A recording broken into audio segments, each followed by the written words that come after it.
people have products that are selling and then they move on to the next exciting thing and don't spend enough time milking the pooch. You can move on to the next thing as visionary entrepreneur. You got to leave somebody in it who can really, really hit home runs, and nobody's doing it. The top 1% of marketers widen the gap between them and everybody else due to superior testing. Conversion rate optimization comes down to testing. And here's the problem with testing. Julian Reyes taught me a lot about marketing.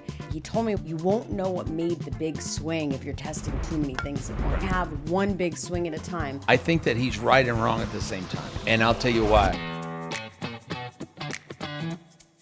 Welcome to the Trainwreck Show, where Perry is going to act like a 4-year-old and Emma will keep him in line. Today, we are going to talk about 3 methods to boost your conversions. If we can get Perry to do anything, we'll see. He's kind of like an old sock. Well, there's a boost in your conversions in 2026. What's really different? So tons of fundamentals, right? Conversion rate fundamentals been around a long time. They are changing a great deal for 2026. And that's, I guess, what we're going to talk about, right? That's what we're going to talk about. All right, cool. So I'll just go ahead and run this whole thing myself, since my co-host obviously is on ketamine, cocaine, and some other Dilaudid or something today. I don't It's know not what the that hell's kind of wrong with her. event, Perry. I don't know what's wrong with her. So really, I think there are 3 big things happening in 2026. I'll try to hit them all. So one is conversion rate optimization for humans and for AI. So in 2026, we have to serve 2 masters. So people are thinking right now about AI as being an outbound device. What can I generate content-wise with AI? What can I analyze with AI? What can I do with AI that's internal? What you're not thinking about in a lot of cases is the consumer on the other end. In many cases now, and it's starting to hit a tipping point where it's going to be bigger and bigger and bigger next year, people are using AI as a gatekeeper. They're filtering with AI, whether you want it or not. It's there now. If you have an iPhone, you'll notice when people are sending you long text messages right now, you're not getting that text message. You're getting a summary of that text message at the top. Or when people are trying to call you and they can't get through to your line because you've got it set to call screening, they have to learn how to leave a message that's going to show a text of what the voicemail is to get you to go listen to the voicemail, right? So learning how to build CRO that serves the user and serves the bot. Because a lot of us are going to be shopping with our bots. We already are. I know you do. I know I do. I go out and say, hey, go find me the best deal on the highest rated vacuum cleaner to buy Belle for Christmas. Every single purchase I made for Christmas was done by Lester. Every purchase. One of the things that I started asking him, which is just game changing, is what should this product do that I didn't ask you to evaluate? That's how I ended up with my red lights anyway. Yeah. No, it's great. But I think you're going to see more and more of that you're not going to have to be answering questions only for humans. You got to answering questions for that human's AI. So you've got to figure out what's that AI looking for. And it's actually quite easy because you can literally go to ChatGPT and say, hey, when somebody asks you for the best red light therapy device in the market, how are you evaluating that? And what questions do you need to have answered? And it's going to give that back to you. Now you got to figure out a way to answer those questions within your conversion rate, your landing pages, your funnels, to give that message to the human that's watching, but also give that message to the AI that got people there. Right. So that's going to be number 1. Number 2 is you're going to see the best marketers in this game, the top 1% of marketers, widen the gap between them and everybody else this year, largely due to superior testing. So conversion rate optimization, or getting more conversions, oftentimes comes down to testing landing pages, testing traffic campaigns, order forms, follow-up, right? And here's the problem with testing. Testing's expensive. From all the platforms generally that you need to have, it's expensive, but also it's expensive in that most tests fail. So if you're testing a lot, you're burning a lot of testing budget. So you're burning money that could be spent on getting to the most optimized answer the quicker on testing. And normally we test in isolation. Testing in isolation means that we're usually testing one thing at a time, right? We're only testing one thing at a time, and we're seeing what the effect of that one thing is going to be. And then we test the next thing. We test the next thing. We test the next thing. Well, they have something called, I'm going to say this wrong, Taguchi testing that they use in finance. And it's testing multiple variables at the same time. The problem with it is you got to have large numbers generally, and you got to have amazing data analysts. Well, the other side to that is, too, I'd just like to challenge us. We were talking about this earlier. Julian Reyes, I'll give him tons of props. When we were both living in Puerto Rico, we lived right next to each other, and he was the only person I knew. So I hung out with him a lot, and he actually taught me a lot about marketing. Brilliant guy. A lot. Weird guy, dirty guy. A lot about herpes, a lot about gonorrhea, but also he taught me a lot about marketing. And so I never could digest split testing protocols until I sat with him. And one of the things that he told me was, if you're doing multivariant testing, I was working with someone at the time who was doing like 36 variant tests, and we could never come to statistical significance because there wasn't enough traffic. But one of the things that he told me was, even if there's enough traffic, you won't know what made the big swing if you're testing too many things at once. Right. So you can only have one big swing at a time. So how do you do this properly where you're looking at multiple things and you can see what is the thing that gave you the lift? Or perhaps you're testing something else, and that something else on the next page gave you a decrease. Does that make sense? I think that he's right and wrong at the same time. Okay. And I'll tell you what, and Julian's a really smart guy, so I don't want to really argue his points. He named my company. And I've always been the guy that says you can't test more than one thing at a time. But I think you should be only testing one thing at a time, but in 4 different levels of your marketing. So I think you can be testing 4 variables, right? But at the same time now, you couldn't really effectively do it before. So you can be testing your traffic campaigns, and you can be testing one variable in a traffic campaign, because that variable is going to determine how many eyeballs you're sending to the lander. Mm-hmm. Then you can be testing one A/B test on your lander at a given time, right? Now, you've got the order form. And if you're using a really interesting solution that allows you to test the order form variables, and not a lot of them do, by the way, but there checkout pages are tough. There are a handful that do it really, really well. We're using a new one right now. I'll have data on that soon where we can test all the variables of the order form. That is the one thing that I really loved about Sticky.io. Yeah. Really loved about that. I could do anything to that order form. But testing the order form itself, and then finally testing your follow-up. So testing, and a lot of times the sequence of your emails or your SMS messages in follow-up, the sequence matters. I'll give you an example. It's a really good one. I have a client that sells a training program in the bookkeeping space. We had a point in our series where we're like, would you like to get on and see a demo? So he would say, would you like to get on and do a walkthrough? I changed that to, would you like to do a demo? Because people see that in SaaS all the time, so they're okay with a demo. And even though he was demoing a members area, there was no software to it, right? People would say okay to the demo. So this was how big a difference this made. We were saying that in email number 9 in the series. So of everybody that came through the series, right, we converted about 2% of everybody who went through the series. But we found out if somebody got on a Zoom with us and did a physical walkthrough, we converted 1 in 3. Wow. But we were asking them if they wanted to do the walkthrough in email number 9. We moved that to email number 1, and the business grew by 300% in 1 month. With an email. Not even an email change. It was changing when the email got served. Brilliant. I think you can be running tests on these 4 areas of your business at the same time. I think because the traffic test is going to be kind of independent to the lander test. The lander test is going to be kind of independent to the form test. But here's what's different today than it has been in the past.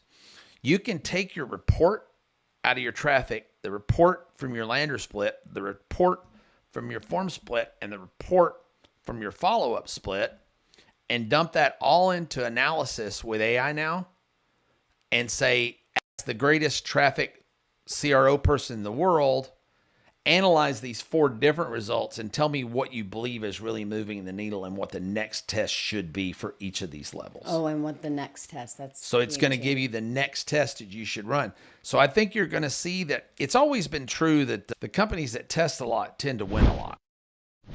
We interrupt this pod to bring you this really special announcement. You need to go right now. Well, maybe they want to go right now. Want to stop? No, at the end. We don't want to have them stop. Go to trainwreckshow.com. There's lots of bots there, GPT bots that do things for you, that do a lot of your work. So you don't have to work so much and drink more beer. The episode archives are over there. There's all of our resources, worksheets, workbooks. Everything that we've done that we give away is over there. Go get it right now. There's a lot of resources there. Way more resources than you get when you buy a lot of communities, I think. And don't forget to like and subscribe so that you can catch every episode as soon as it hits. We'll send you a notification. It doesn't mean you're liking Emma, by the way, because I know that slows us down on our likes. You can just click and say, I like Perry. You don't have to like Emma. It works the same way. I'd like to just challenge you for a moment. Sure. And this may be a bad idea, but these are all variables that we don't do at the same time, done very differently. There's no split test on the upsells in here. And the other thing that I don't see is split testing your merchant accounts, which is something I really like to split test. I haven't done that. You can get ridiculous with testing. Like, I've got a friend of mine that mails millions of emails a day, right? So they literally mail out 10% of their list in the morning, and they split it across the ESP they're mailing from. And certain ESPs that's interesting will get higher deliverability today. Like SendGrid gets higher deliverability to Google today. And MailChimp maybe gets higher deliverability to AOL today or whatever. So they'll take these dedicated IPs or yeah. So they'll take that data from today. And when they go to mail all their list, they'll mail all their list. If it's a Gmail subscriber, they're going to mail them from SendGrid today. If it's a Hotmail subscriber, they're going to mail them from AWS today. Listen, there's a lot of money that you have right in your business without doing it. If you just play and play and play with the same product. If you get up into the millions of sends a day, you get to that level of micro testing. But it'll matter. And what's crazy is tomorrow they do it again. Today, maybe it's Mailgun that's delivering best to Gmail. That's so interesting. It changes day to day based on the reputation of the sender with the ESP. So that's their first test, is which ESP to mail from today to get the highest deliverability to this particular ISP today. So that's step one. And then they go down. I bet you could look at it over time and see what days and what. I don't know. Maybe. There's patterns in everything. Maybe. And what's crazy is I'm a pattern person. I've always very, very, very much attributed myself as a pattern person. That's usually a sign of higher intelligence. I don't know what it is in you, but there's probably some weird reason you have it too. But anyway, number 3, hyper-personalization and behavioral pacing. One, most people know what it is, but they don't know how to do it. The second one, they don't even know what the fuck I'm talking about. So number 1, hyper-personalization. So we've got a guy speaking at AI Bot Summit in a couple days. That's brilliant. Basically, there are systems now that will allow you to do things you couldn't do before because of AI. Yep. So basically, I can get a lead in right now, and there are workflows that will allow me to take that lead, look that lead up, identify who they are by an email address or an IP address or a combination of the two. And I can tell that this email address and this IP address came from, let's say, Emma Rainville in Round Rock, Texas, right? And I can go out and have AI run a quick background on her to find out where she go to school, what she into, what does she like on Facebook, what does she dislike on Facebook, what does she talk about with a positive inference on social, what does she talk about with a negative inference on social, and build a profile of her, right? And then I can take that profile and have the AI write messages particularly to her, right? Now, if you get it wrong, you really get it wrong, right? But it writes messages particularly to her that get much higher open rates, much better engagement rates, because I'm talking about things that are happening in Georgetown, Texas with digital marketing and particularly operations, right? And how much more important operations are than sales, because I can customize that message to her. But what you can do now that's really freaking cool is you can do this stuff on the fly so that the actual landing pages they land on after the message is still customized to them, because it carries the data. This is important. It carries the data from the email onto the lander. So when I have Emma's profile built I can talk to her about how this, is anybody else in Georgetown? Are you the last person in Georgetown, Texas to find this? Are you the only marketing ops person in the world that doesn't know that? Right? I can really customize the headlines of the pages, the text of the pages, and really customize it to her. That's going to be big. The second step to that, though, that's much simpler to implement, by the way, is called behavioral pacing or velocity. And what that means is we've been taught in autoresponder series and marketing automations that, well, let's write an email series for blank thing, right? Or let's write an SMS series for this thing that we're selling. So day 1, we're going to send them this, and day 2, we're going to send them that, and day 3, we're going to send them that, and day 4, we're going to send them that. The problem is you're setting the pace. Right. And it's usually at a much slower pace than your consumer is wanting to consume. Because at the moment, they're into it. And what you're doing basically is the girl finally gives you a kiss in the car and you're driving her right home. You're dropping her home. Oh, yeah, that was a nice date. Here you go. Back home you go. I'll call you tomorrow. Maybe we can continue from here. When she's in pace, right? When people are in heat, whether it be... Grab a boob. Yeah, grab a boob. It's time to rub a boob. See where you get to second base, right? Yeah. Booby time. Yeah. So the thing is, you can do this so simply in almost every platform, but most people don't know it. So that if you've got a series, it's called parallel velocity is what I call it. Basically, you can... So I send Emma a thing out saying, hey, Emma, are you the last person in Georgetown, Texas to learn how to do this? Blankety blank. You know, every operations person in marketing should know this thing. Here's the story. She goes, wow, that's interesting to me. She opens that email. The second she opens that email, I blast another email. The second email in the series triggers automatically because I realize she's paying attention right now. So guess what happens? She closes out that email. Guess what the number 1 email at the top of her inbox is?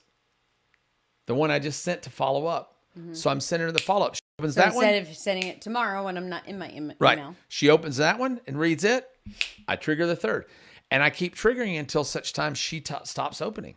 She may go through a 10-part email autoresponder series all in the next 20 minutes. Right. And we've spent our time and my sequence is completed. And I can send her videos in one. I can send her a podcast in the other, whatever the case may be, so that she's digesting at the fastest pace possible. Because while you can't change sequence is super important. There's a natural order things have to happen. There's no limitation on how much you can accelerate the speed of it.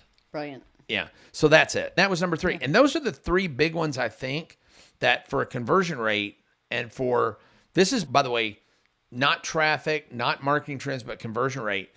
Once you've got a person interested or semi-interested, I think these are the 3 things that are going to make the biggest lift in 2026. I also think that a lot of people have products that are selling and then they move on to the next exciting thing and don't spend enough time milking the pooch. Right? Oh, 100%. You can move on to the next thing as visionary entrepreneur, big idea person. You got to leave somebody in it to go ahead and optimize what you have currently because you can really, really hit home runs and nobody's doing it. It's crazy. My son's doing door-to-door sales right now. He's doing a year of door-to-door sales just to teach him to be a salesperson. Yeah. And he's out there getting his nose bloodied every day. I'm proud of him.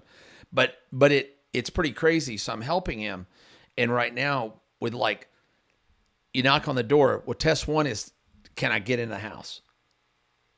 Test 2 is, how do I present once I'm in the house? And test 3 is, how do I close? Right. And what we were reading this morning, optimizing each step of that process ends you up with a 300 or 400% increase in earning. Because if you can optimize, how do you get in the door? Well, for us in digital marketing, that's how do we get a lead, right? How do we get them to at least say, yeah, I'm kind of sort of interested, right? Number 2 is, how do I make a better presentation, right? Number 3 is, how do I actually take that sale to fruition and close? If you think about all the marketing processes that you work on, no matter what they are, in a series of steps, how do I optimize this step? How do I optimize this step? How do I optimize this step? And the steps that you optimize the further up the pipe have the greatest degree of, how many people actually got your email, let's say, in email marketing? How many people got it? That's step 1. How many people saw it? That's step 2. How many people opened it? That's step 3. How many people read it? That's step 4. How many people clicked? That's step 5. How many, so each one of those steps, if you can make incremental improvement to each one of the steps, the compounding effect is exponential. Exponential. Yeah. Uh-huh.